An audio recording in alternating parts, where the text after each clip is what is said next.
अस्सलामु अलैकुम रहमतुल्लाहि व बरकातुहू।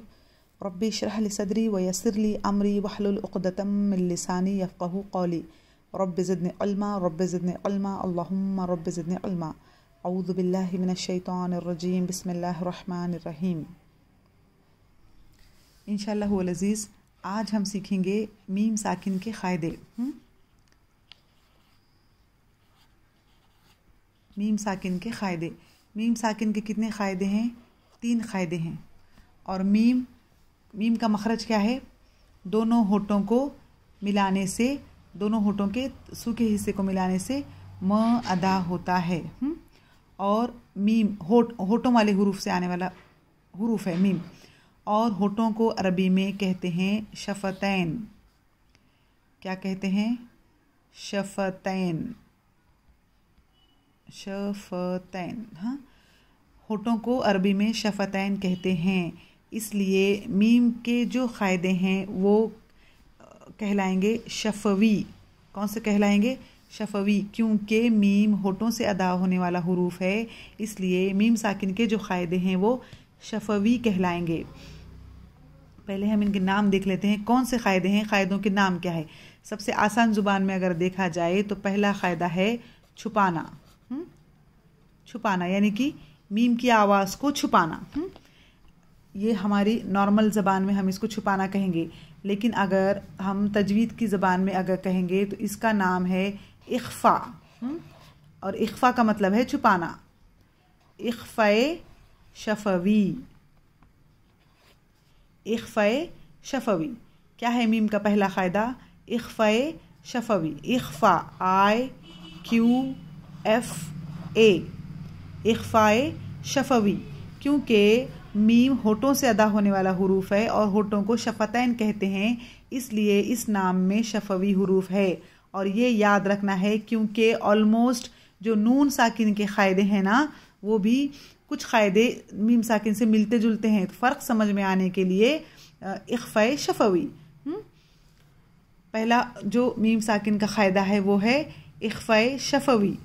दूसरा जो मीम साकिन का क़ायदा है वो है पहला हो गया छुपाना। दूसरा है नॉर्मल अपनी सादी ज़बान में अगर देखेंगे तो मिलाना। पहला है छुपाना, दूसरा है मिलाना। अपनी ज़बान में देखें तो मिलाना। अगर हम तजवीद की ज़बान में देखें तो इसको कहेंगे इदगाम। क्या कहेंगे? इदगाम शफ़वी। इदगाम शफ़वी। IDGAM इदगाम।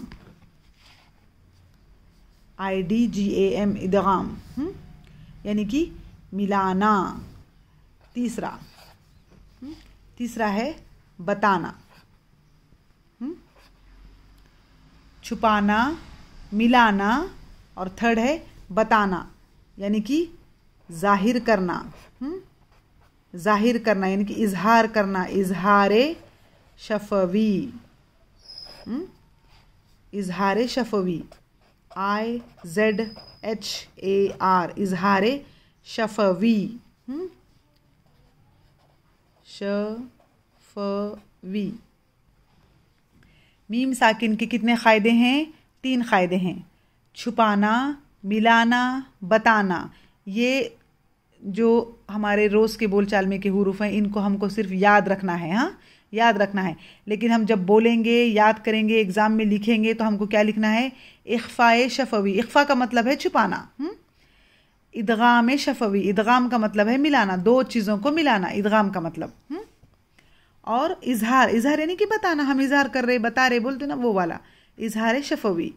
मीम साकिन के 3 क़ायदे हैं, इख्फ़ाए शफ़वी, इदगाम शफ़वी और इजहार शफ़वी। इंशाअल्लाह वल अज़ीज़ आज हम देखेंगे पहला क़ायदा इख्फ़ाए शफ़वी। आज हम देखते हैं मीम साकिन का पहला क़ायदा इख्फ़ाए शफ़वी।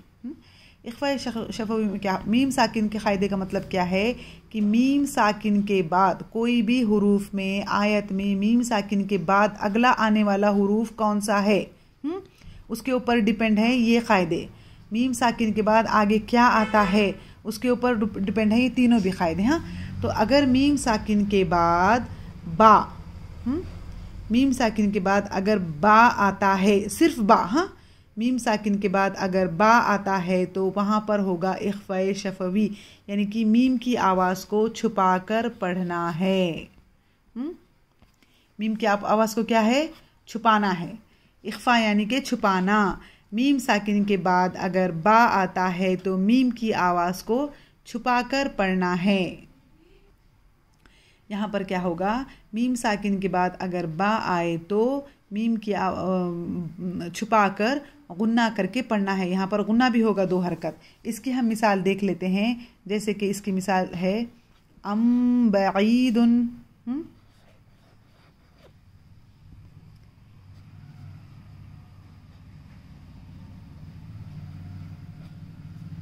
ये मीम साकिन है, हाँ, ये मीम साकिन के बाद क्या आ गया, ये बा आ गया। मीम साकिन के बाद अगर बा आए तो, हाँ, ये क़ायदा, इख्फ़ा का क़ायदा कब होगा, कब अप्लाई होगा, जब मीम साकिन के बाद वाला हुरूफ सिर्फ बे हो, हाँ, एक ही हुरूफ है इसके अंदर मीम साकिन के बाद। अम बईदुन, इस तरह से हम पढ़ेंगे। कैसे पढ़ेंगे, अम बईदुन। मीम साकिन के बाद अगर बा आए तो उसको मीम की आवाज़ को गुन्ना करके छुपाकर इख्फ़े के साथ पढ़ेंगे, इख्फ़ाए शफवी होगा। अगर मीम साकिन के बाद हुरूफ बा आए तो गुन्ने के साथ इख्फ़ा होगा और दोनों होठों को मिलाते हुए हम बा पढ़ेंगे, है ना। अम बईदुन। इसके दूसरे हुरूफ की हम प्रैक्टिस कर लेते हैं। देखिए, यईज़ुकुम बिही, वो तुम सबको नसीहत करता है उसकी, बिही यानी उसकी। यहाँ पर क्या हो रहा, मीम साकिन के बाद बा आ गया, यईज़ुकुम बिही। मीम को की आवाज़ को छुपाना है, जाहिर नहीं करना है। यईज़ुकुम बिही, नाक में गुन्ना करना है, यईज़ुकुम बिही, इस तरह से। वतुज़क्कीहिम बिहा, और तुम पाक करते हो उन सबको उससे।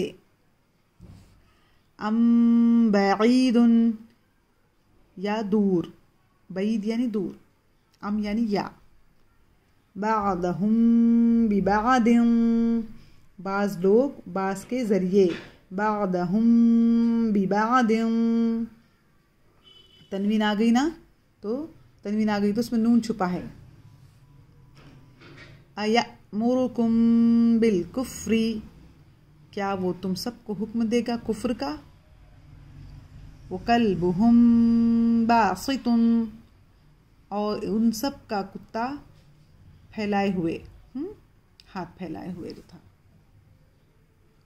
फहकुम बैनहुम, आप फैसला कर दीजिए उनके दरमियान। आतैतुम बिलमारूफी, आतैतुम बिलमारूफी, तुम सब ने दिया दस्तूर के मुताबिक। ये जो एग्ज़ाम्पल्स हैं ये इख्फ़ाए शफवी के एग्ज़ाम्पल्स हैं। मीम साकिन के बाद बा आए तो इख्फ़ाए शफवी होगा। मीम साकिन के बाद अगर बा आता है तो इख्फ़ाए शफवी होगा। गुन्ने के साथ मीम की आवाज़ को गुन्ने के साथ इख्फ़ा करके पढ़ेंगे, यानी कि गुन्ने के साथ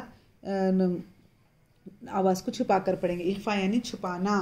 मीम साकिन के 3 क़ायदे हैं, याद रखो, लिख के निकालो। मीम साकिन के 3 क़ायदे हैं, इख्फ़ाए शफवी, इदगाम शफवी, और थर्ड है इजहार शफवी। इख्फ़ाए शफवी में क्या हो रहा है, मीम साकिन के बाद अगर बा आए तो मीम का साकिन होना शर्त है। हाँ, इसमें भी मीम का साकिन होना शर्त है। मीम साकिन के बाद अगर बा आए तो मीम की आवाज़ को इख्फ़ा गुन्ना करके इख्फ़ा के साथ पढ़ेंगे। बारकल्लाहु ली व लकुम, जज़ाकुमुल्लाह खैर। अस्सलामु अलैकुम रहमतुल्लाहि व बरकातुहू।